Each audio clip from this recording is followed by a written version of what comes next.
My name is Starlisha. I'm here representing SEIU for Minnesota and Iowa. Woo woo! I'm also here on the behalf of my son, who's nonverbal. I'm also here to be the voice of many others who don't have the ability to speak for whatever reason. I'd like to share with you briefly what it's like to care for my son. Again, William is 22 years old. He's nonverbal. He was diagnosed with autism and cognitive delays at the age of 3. Caring for my son means dedicating myself to a lifetime of care, high-level care and support.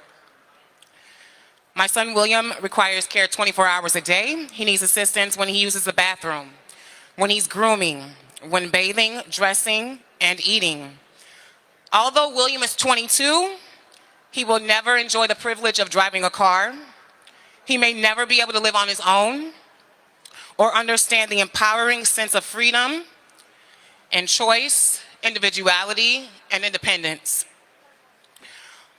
Home care workers are heroes. 100%. Absolutely. Home care workers keep Minnesotans in their homes, but the work that they do, it costs. Okay, we need to make sure that this work is funded, and it won't happen if there are budget cuts to Medicaid. Okay? I'd like to ask one thing of people here. I want you to think of your lives and how you live your life every day independently with freedom of choice, and think of those who can't live their life and go through their daily activity without the help of others. I want you to think about what life would be like to live with special needs and challenges.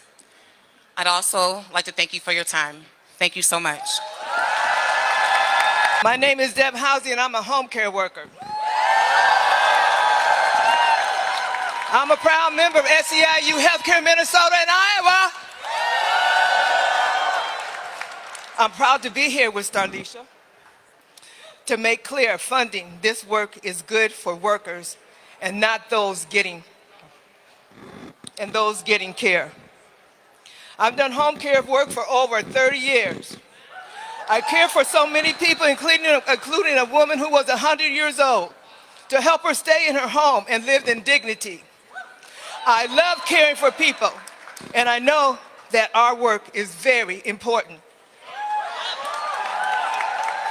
But this work is done mostly by women and women of color. We was paid minimum wage with no benefits for decades before we formed our union in 2014.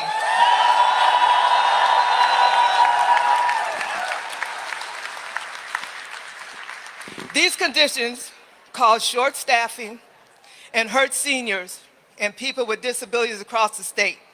That's why in Minnesota, we formed a home care union and have one gang for 2 years to make sure we fund this essential work.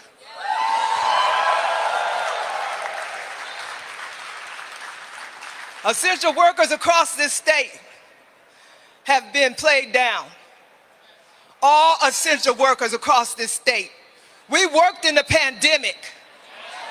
They didn't give us no days off. They didn't care if we lived or died, but we worked. We worked for our clients. We worked for the economy. We worked to make sure people ate. We worked to make sure people had what they needed in home care.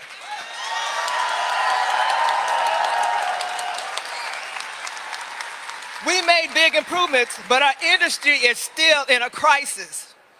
Make no mistake, we are in a crisis. Every single one of us who are working, we are in a crisis. None of us is exempt, not a one. We can't go backwards. We cannot go backwards to yesteryear. We can't let that happen. We know that when Musk and Trump want to cut Medicaid, that would mean cuts for care, and that would mean rolling back the gains we made. We know this would hurt our families. Are you okay with that? No! Are you okay with that? No! I'm not okay with that. That's why I'm ready to stand with you all to stop the greedy billionaires. the people, the power of the people have got to stop these billionaires for destroying our democracy. We have to stand up. We got to speak out. We got to fight back because our future depends on it. Tax that rich. But that's not enough. We need to show Minnesota is a leader in care work. And we are a leader in care work because we got unions who stand up, speak out, and fight back for our rights.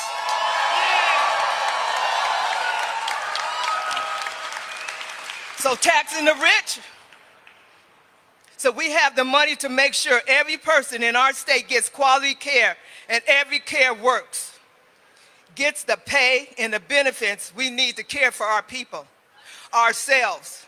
Are we ready to fight? Are we ready to win? So we know the people, we the people, defeated will never be divided. We, the people, will never be divided. We, the people, will never be divided.